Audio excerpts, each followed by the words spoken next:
The Lazy Friend. There were two friends called Aaron and Kelly. Aaron was hardworking, but Kelly was lazy. Kelly always preferred to take the shortcut. Whenever they had to do work together, Kelly would run away to play so she wouldn't have to do any work. She never cleaned up after herself. She never packed up her toy. In school, she never submitted her homework on time because she played instead of doing her work. All she loved to do was play and sleep. One day in school, the teacher, Mrs. Jane, announced that there was going to be a writing competition, and all those who wrote a good essay would get awesome prizes. All the children were excited. Aaron and Kelly were also excited. They had so many dreams about what they would do with the prizes. "Oh, Kelly, I am so excited," said Aaron. "We need to start preparing for the competition." "Well," said Kelly, "I do not need to prepare." "You go ahead and prepare. I would do mine a day to the deadline." And so, Aaron worked very, very hard for her essay. She went to the library to read about her topic. She asked questions and made sure her essay was good. While she worked hard on her essay, Kelly played and played. "Why are you working so hard?" Kelly laughed. "I'm going to play and have fun, and the night before the deadline, I would write a quick story." "Have fun, Aaron. Don't work so hard. Life is all about fun." But Aaron didn't stop. She kept working hard and didn't stop until she had an excellent essay. On the eve before the deadline, Kelly was still playing. She went to the playground. She jumped up and down. She played and played. When she finally got home to do her essay, she was tired. She was so tired that she slept off on her table. The next morning, she woke up. "Oh no! I was so tired that I didn't write my essay," she cried. When she got to school, there was no essay to submit, and all the other students submitted their work.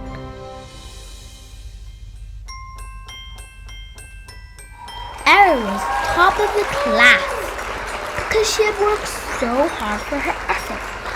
She got so many presents. "I wish I had listened to you," Kelly told Aaron. "I was lazy and didn't work hard on my essay, and I have no presents. I have learned my lesson. Laziness never pays." The end. Shalom Bapak Ibu Guru Karyawan, para orang tua di rumah dan juga anak-anak SMP Budia Wacana yang terkasih dalam Tuhan Yesus. Pada pagi hari ini, sebelum kita memulai segala aktivitas kita khususnya dalam pembelajaran, marilah bersama-sama terlebih dahulu kita berdoa dan merenungkan firman Tuhan. Mari Bapak Ibu dan anak-anak kita berdoa. Ya Tuhan, Allah Bapa kami yang baik, kami bersyukur dan berterima kasih karena kasih dan anugerah Tuhan terus dapat kami rasakan di dalam kehidupan kami. Tuhan hadir dalam setiap duka dan suka kami. Dan pada pagi hari ini Tuhan, kami memohon pertolongan Tuhan supaya kami dimampukan untuk bisa mendengar, untuk bisa memahami dan terlebih bisa melaksanakan firman yang akan kami dengar pada pagi hari ini. Berkati kami ya Tuhan, Roh Kudus menghadir dalam diri kami untuk memampukan kami. Di dalam nama Tuhan Yesus kami berdoa. Amin. Bapak Ibu dan anak-anak yang terkasih, pada hari ini kita akan membaca Amsal 18 ayat yang ke-9. Orang yang bermalas-malas dalam pekerjaannya sudah menjadi saudara si perusak. Judul renungan kita adalah Mereka Memang Hebat. Ilustrasinya, Bayu mempunyai seorang tetangga ya. Dan tetangga ini terdiri dari keluarga bapak, ibu Takur, dan 2 orang anak. Bapak dan ibu Takur adalah seorang pedagang pasar. Nah, anak-anaknya yang besar bernama Kanha, dia sudah duduk di kelas 2 SMA. Dan adiknya yang bernama Prakas, ia duduk di kelas 2 SMP. Bayu sangat senang melihat kedua kakak beradik itu. Setiap hari mereka tampak rukun dan selalu bergembira. Ketika itu sedang hari libur. Kanha dan Prakas tidak pergi ke sekolah. Dan seperti biasa, Bu Takur dan Pak Takur yang berprofesi sebagai pedagang di pasar pergi ke pasar untuk berjualan. Nah, sebelum berangkat, Pak Takur dan Bu Takur ini berpesan kepada kedua anaknya. Pak Takur dan Bu Takur berpesan agar kedua anak itu menjaga rumah dengan baik. Kanha dan Prakas pun bersedia. Mereka berdua mengantar Bapak dan Ibu Takur hingga ke depan pintu rumah. Dan apa yang dilakukan oleh anak-anak itu?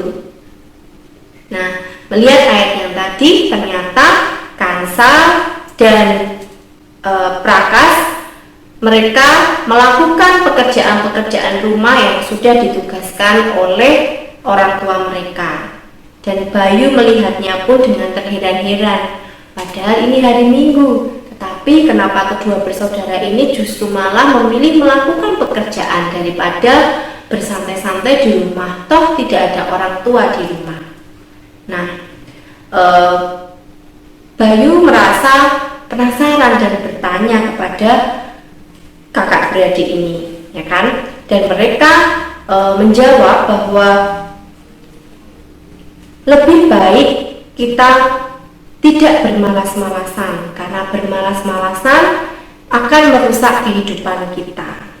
Nah, hal yang luar biasa dapat kita contoh dari ilustrasi yang sudah tadi Ibu ceritakan. Nah, bisakah di rumah anak-anak semua yang kadang-kadang harus ditinggal oleh orang tua bekerja di rumah kan punya tanggung jawab untuk belajar, mengerjakan tugas-tugas yang lain. Nah, dari firman ini kita semua diingatkan untuk tidak bermalas-malasan, melakukan apa yang menjadi tugas dan tanggung jawab kita dengan penuh sukacita.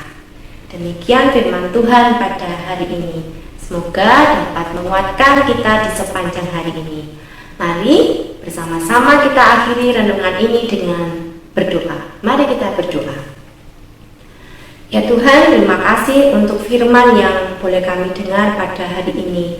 Firman kali ini mengingatkan kami akan segala tugas dan tanggung jawab kami, mengajak kami untuk terus rajin dalam melakukan setiap tugas dan tanggung jawab kami, baik kami sebagai orang tua, baik kami sebagai anak-anak dan juga pelajar.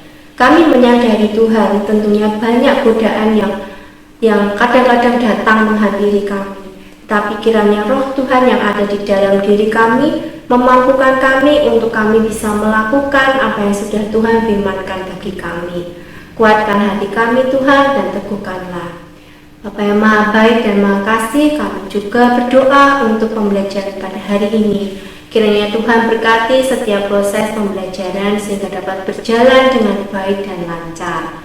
Tuhan juga memberkati saudara, keluarga, atau teman-teman yang saat ini mungkin sedang dalam kondisi sakit.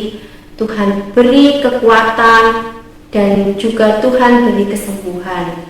Tuhan juga memberkati bangsa dan negara kami dalam mengatasi corona yang saat ini terus melanda di negara ini. Kiranya segala hal yang sudah dipikirkan oleh para pemerintah dapat membantu kami untuk bisa menyelesaikan masalah ini. Berkati juga orang tua kami yang terus berjerih lelah. Berikan mereka selalu kesehatan dan sukacita. Terima kasih ya Tuhan. Haleluya. Amin. Terima kasih Bapak Ibu Guru dan anak-anak semua. Tuhan memberkati. Shalom.